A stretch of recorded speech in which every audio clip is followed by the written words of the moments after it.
বিশ্বনবী সাল্লাল্লাহু আলাইহি ওয়াসাল্লাম মদিনাতে প্রথম যখন জুমার নামাজ পড়াতেন তখন আগে জুমার 2 রাকাত পরে 2টা খুতবা দিতেন, ঈদের নামাজের মতো।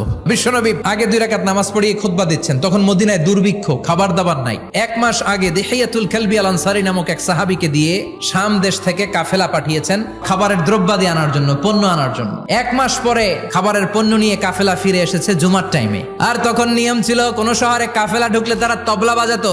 বিশ্বনবী সহ সব সাহাবারা বুঝতে পেরেছে ওই কাফেলা খাবারের পণ্য নিয়ে মদিনার মধ্যে ঢুকেছে।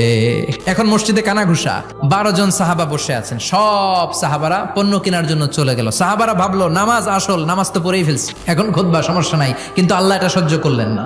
এজন্য সাহাবাদেরকে ধমক দিয়ে, আমাদের চোখে আঙ্গুল দিয়ে আল্লাহ আয়াত নাজিল করলেন, ও নবী আপনি বলে দেন আমার কাছে এত বিশাল ধনভাণ্ডার আছে, সবার যত চাহিদা যত কামনা আছে সব যদি দিয়ে দেয় আমার ধনভাণ্ডারের 1 ইঞ্চিও কমবে না।